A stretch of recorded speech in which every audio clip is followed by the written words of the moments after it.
Hello viewers and students.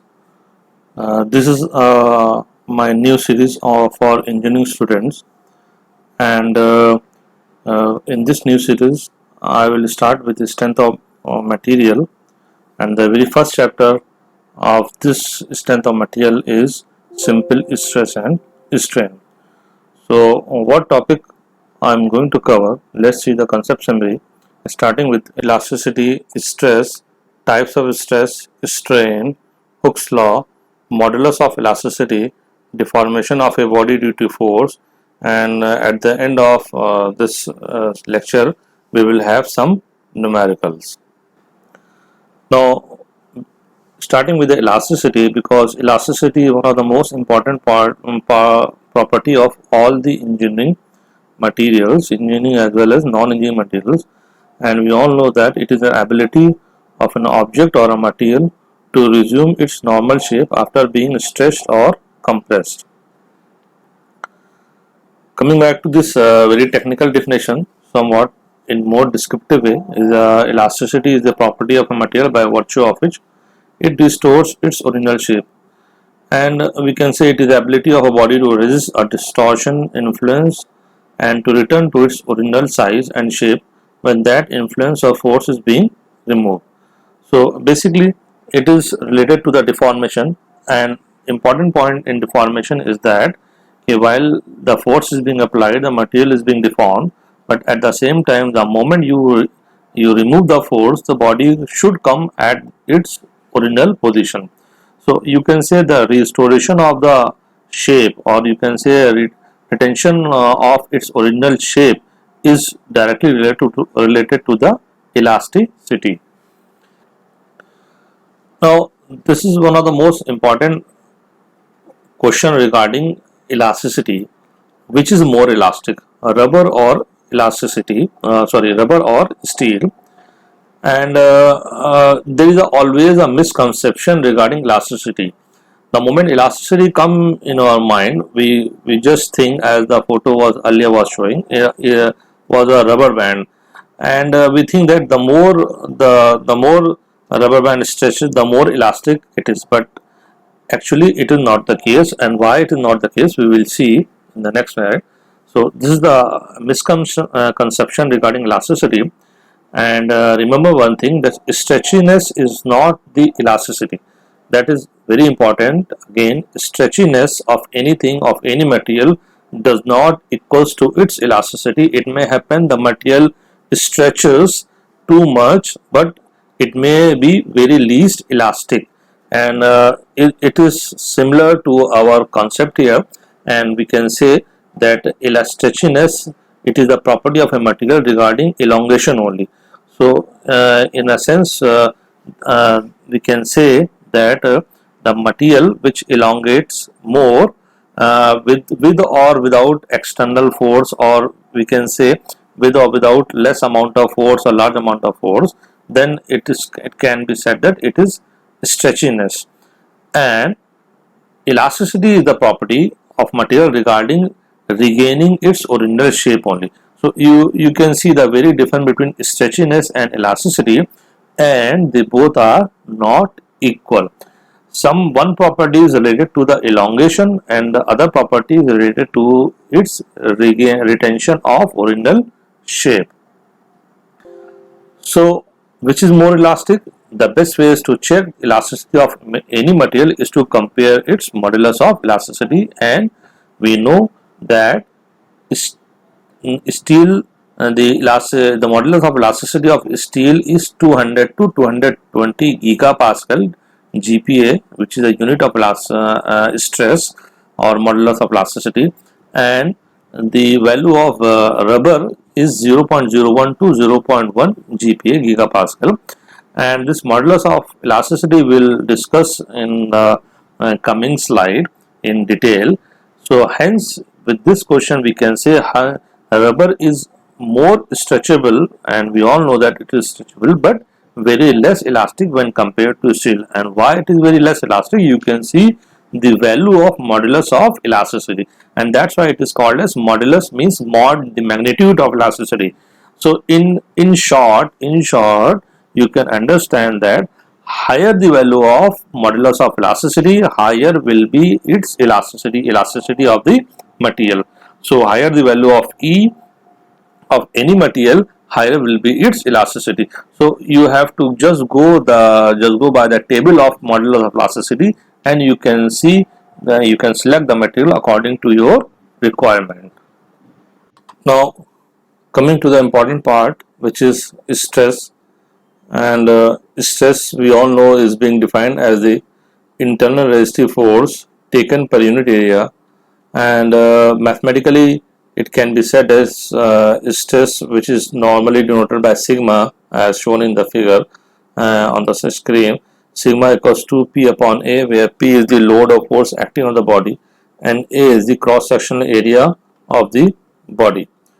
So let's see some figure here, and in this figure you can see the force can be acted normal to the surface as well as parallel to the surface, but in both the cases you can see here the cross section area is same A. So when it is taken parallel to the surface, then this type of stress is called as shear stress, and when it is taken normal to the surface, then this type of stress is called as normal stress.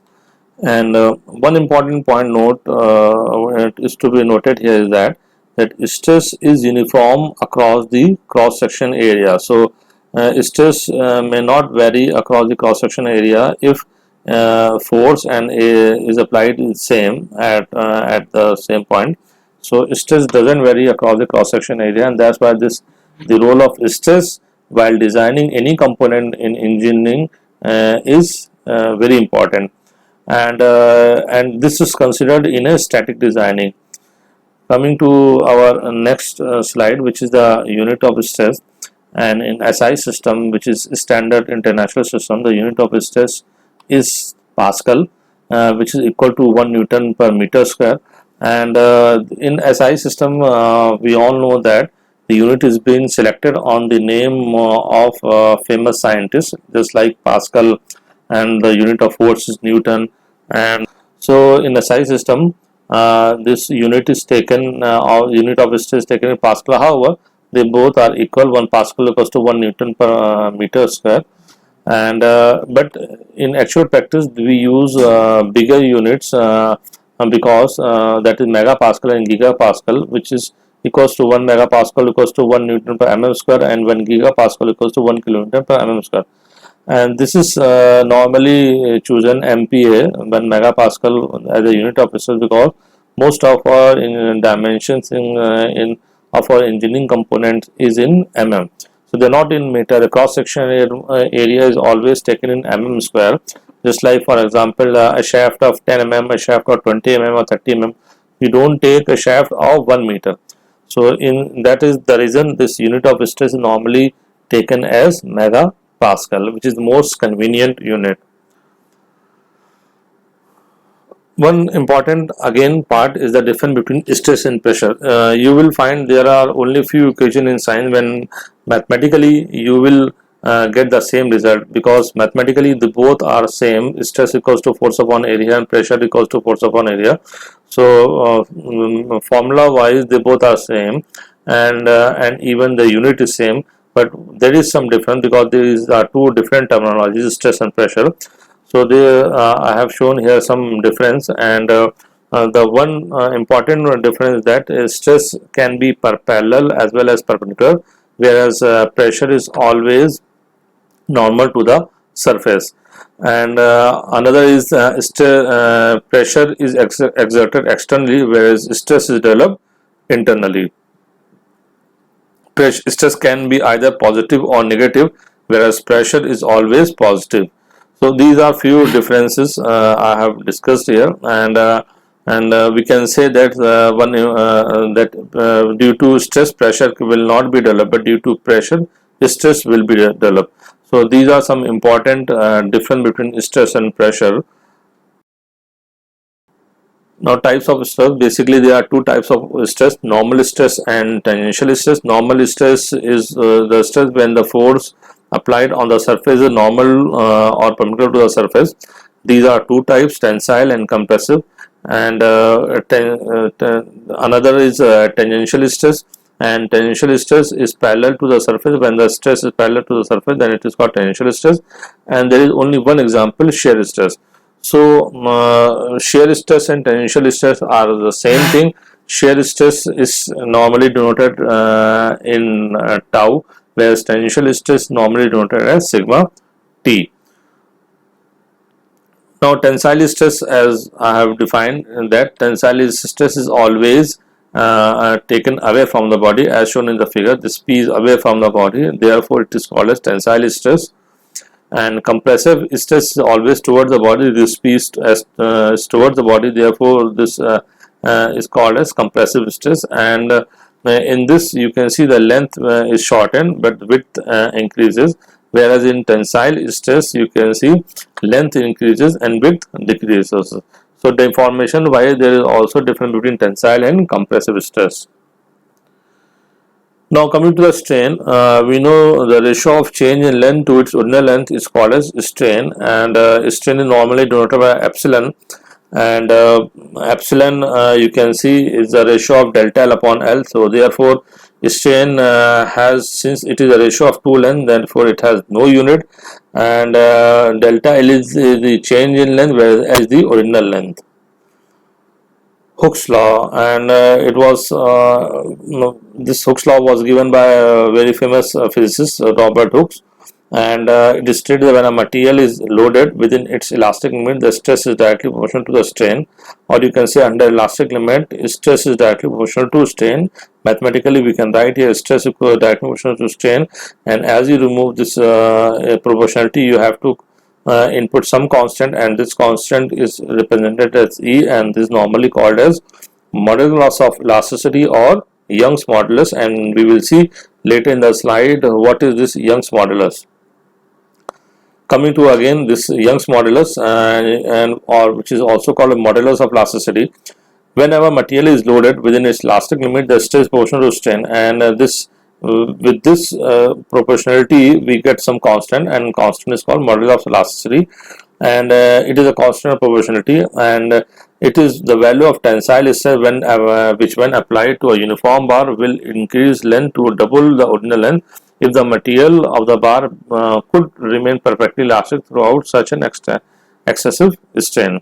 So this modulus of elasticity is very important. It is a mod of the elasticity, the magnitude of the elasticity. Higher the value of E, higher will be the elasticity of material. If you want to compare two different material, you can compare by checking the value of its modulus of elasticity.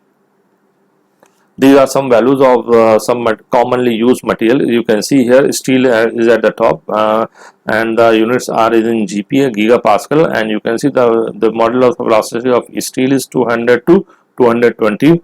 Wrought iron is from 190 to 200. Cast iron is 100 to 160.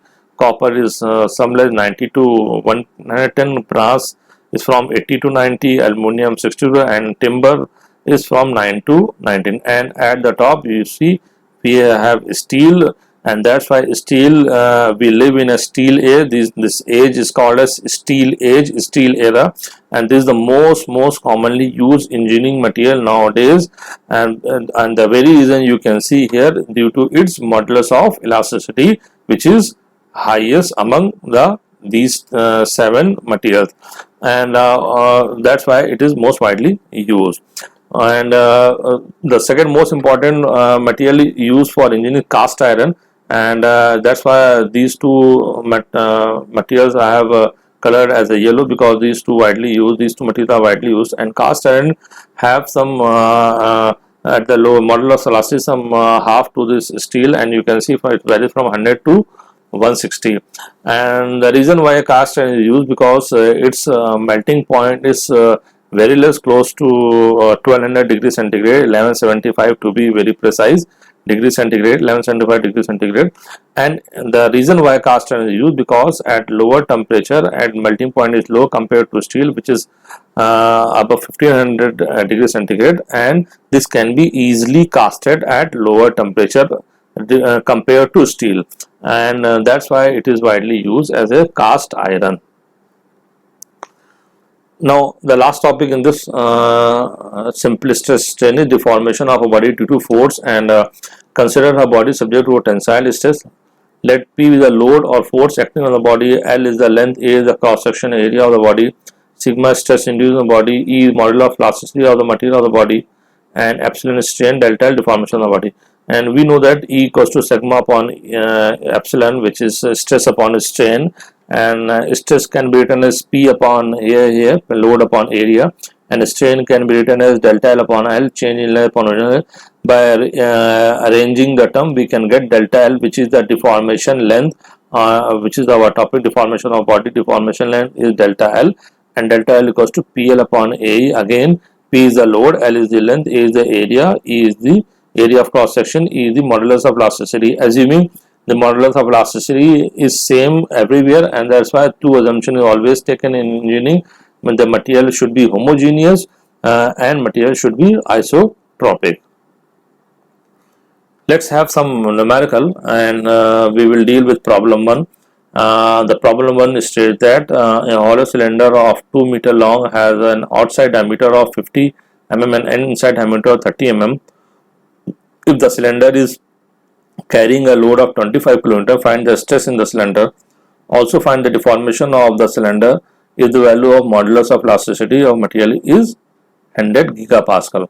So you can see here we have a cylinder which is 2 meter long and 50 meter mm of inside diameter, and 30 mm has a long and outside diameter of 50 mm, inside diameter of 30 mm, and cylinder is carrying a load of 25 kilonewton, and the elasticity of the cylinder is 100 gigapascal.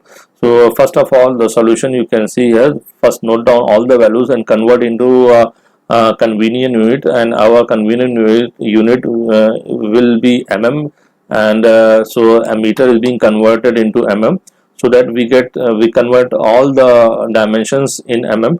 So this we have noted down given parameter. Now stress in the cylinder will be calculated by knowing the area, and the area, since it is a hollow, you can see area is calculated pi by 4 d square, capital D square minus small d square, which is the outer diameter minus inner diameter, and we know outer diameter is 50 mm, inner is 30 mm.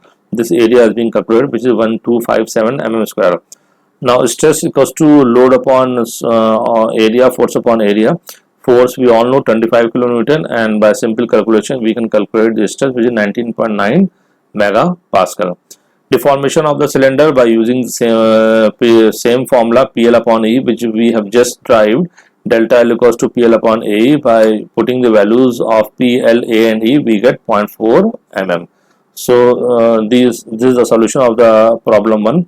Coming to problem 2, a hollow steel tube of 3.5 meter long has an external diameter of 120 mm. In order to determine the internal diameter, the tube was subjected to a tensile load of 400 kN and extension was measured to be 2 mm. If the modulus of elasticity for the tube material is 200 gigapascal, determine the internal diameter of the tube. So in this case, we have to determine the internal diameter. The length of the steel tube is given, which is 3.5 meter. External diameter is 120 mm, and internal we have to find out.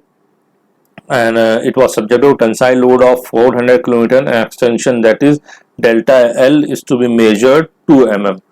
So, and modulus of elasticity of the material is 200 gigapascal. Again, noting down all the values. You can see here I have noted down all the values, and since and convert into its convenient unit. If it is not, that therefore 3.5 meter is being converted into 3.5 into 10 power minus 10 power 3 mm. Sorry. So all the units have been converted, all the values have been noted down, and first again we have to calculate the area of the hollow section of the tube, and which is pi by 4 d capital D square, outer diameter square minus inner diameter, which is d the inner diameter. And since we don't know inner diameter and we wanted to calculate this d, small d, so we will put here as a small d.